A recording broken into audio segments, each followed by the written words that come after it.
En este vídeo repasamos contigo los contenidos más importantes del tema 5 de la especialidad de Pedagogía Terapéutica en las oposiciones al cuerpo de maestros. El título de este tema es el Centro Específico de Educación Especial, características del proyecto educativo y del proyecto curricular. Referentes básicos y criterios para su elaboración. Por tanto, es esencial conocer cuándo nacen en España los centros de educación especial, qué normativa los regula, cuáles son sus enseñanzas y en qué casos se sigue escolarizando al alumnado en estos centros, en lugar de en centros ordinarios.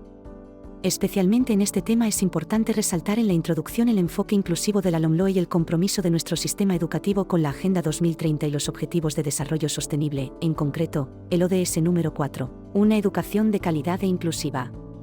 Se presenta aquí un debate interesante entre los defensores de la inclusión plena, entendida como el hecho de que todos los niños y niñas han de asistir y convivir en las escuelas ordinarias, y entre aquellos que piensan que los centros específicos están actualmente más y mejor dotados de recursos y profesionales específicos, que pueden brindar una mejor atención al alumnado con una discapacidad grave. El primer punto estará dedicado a definir qué es un centro de educación especial y cuáles son sus fines y objetivos dentro de su proyecto educativo. Comenzaremos por un recorrido histórico, señalando que ya en 1970 la Ley General de Educación y Financiamiento de la Reforma Educativa, en sus artículos 49 y siguientes, establecía las bases generales para el tratamiento educativo de lo que denominaba deficientes e inadaptados. Un poco más tarde, la Ley de Integración Social de los Minusválidos, apoyada en el artículo 49 de la Constitución Española de 1978, establece que la atención de las personas disminuidas en sus capacidades físicas, sensoriales o psíquicas se realizará atendiendo a una serie de directrices: normalización en los servicios, integración escolar, sectorización de la atención educativa e individualización de la enseñanza. Conforme a estos principios se desarrolla el Real Decreto de 1985 de Ordenación de la Educación Especial, que establece que han de crearse en las instituciones escolares ordinarias, centros o aulas específicos de educación especial, que permitan aprovechar y potenciar al máximo las capacidades de aprendizaje del alumno con discapacidad. La escolarización en centros o unidades específicas de educación especial solo se llevaría a cabo cuando por la gravedad, características o circunstancias de la discapacidad, el alumno requiera apoyos o adaptaciones distintos o de mayor grado, a los que podrían proporcionársele en los centros ordinarios. Según este Real Decreto, para cada alumno se planificaría un programa de desarrollo individual. Si continuamos analizando la evolución histórica de los centros de educación especial, la LOCSE trae consigo el desarrollo del Real Decreto de 1995 de Educación de los Alumnos con Necesidades Educativas Especiales. Es fundamental señalar que, este Real Decreto establece que la escolarización en centros de educación especial se propondrá solo, para aquellos alumnos con necesidades educativas especiales permanentes asociadas a discapacidad, que requieran de acuerdo con la evaluación psicopedagógica y el dictamen realizado por los equipos de orientación educativa, adaptaciones significativas y en grado extremo. En cuanto a la organización de las enseñanzas en los centros de educación especial, se impartirá en ellos la educación básica obligatoria, así como programas de transición a la vida adulta. También podrán escolarizarse alumnos del segundo ciclo de educación infantil. Actualmente, nuestro sistema educativo sigue un modelo en el que se mantienen los centros de educación especial, conviviendo con los centros ordinarios, en los que pueden existir aulas específicas, y los llamados centros de integración preferente, cuyos recursos se especializan en la atención a un tipo de discapacidad. La LOMLOE otorga como novedad a los centros de educación especial la función de centros de recursos, que guíen, apoyen y presten ayuda y formación a los centros ordinarios. El enfoque de la LOMLOE es que, para lograr la inclusión, es necesaria la transformación de los centros específicos de educación especial en centros de recursos o centros de prestigio, reorientando sus servicios y el conocimiento experto de los mismos hacia actuaciones de colaboración con el entorno. Su intervención quedaría reducida a momentos puntuales y durante periodos concretos, con alumnos con necesidades educativas especiales integrados en grupos ordinarios o en aulas especializadas en los centros ordinarios.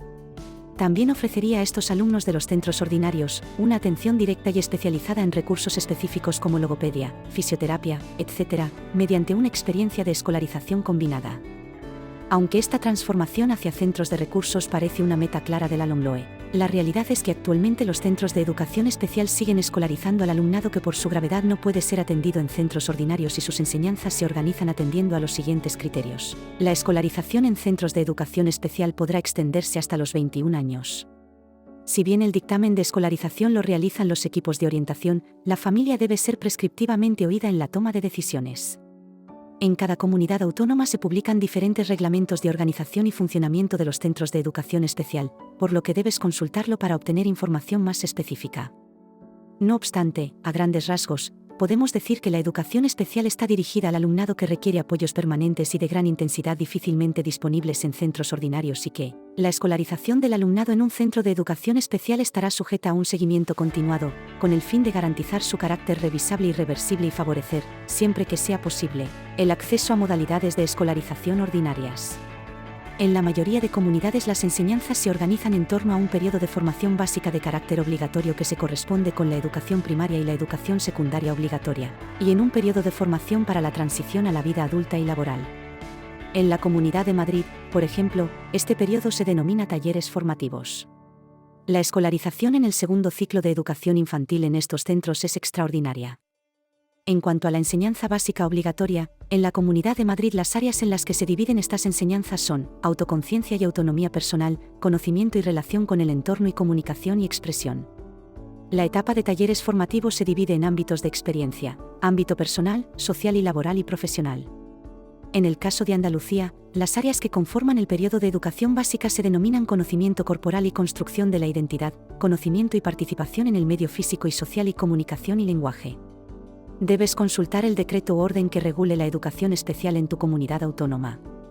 En el siguiente apartado del tema debéis centraros en las características del proyecto educativo y el proyecto curricular. Los centros de educación especial o centros ordinarios con unidades de educación especial incluirán en su proyecto educativo un proyecto curricular, que se concrete en propuestas o programaciones didácticas para cada nivel. Las decisiones tomadas en el proyecto curricular y en las programaciones de aula deberán ser, a su vez, adaptadas en función de las necesidades educativas especiales de cada uno de los alumnos, de su nivel de competencias y del análisis de los entornos de desarrollo o espacios vitales en que debe actuar, mediante adaptaciones curriculares individualizadas. En el apartado de referentes básicos debéis incluir, por un lado, los referentes normativos, es decir, los decretos, órdenes e instrucciones que regulan la educación especial en la comunidad autónoma en la que os presentáis y por otro lado los referentes curriculares, es decir, los elementos que han de conformar la planificación del proceso de enseñanza-aprendizaje, como competencias específicas, criterios de evaluación, etc. Recordando que los criterios de evaluación contenidos en cada adaptación curricular serán el referente para la evaluación de ese alumno.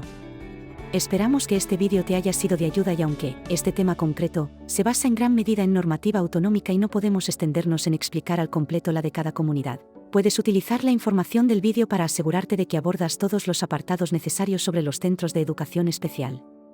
Recuerda que si te suscribes al canal, nos ayudas a continuar subiendo vídeos como este.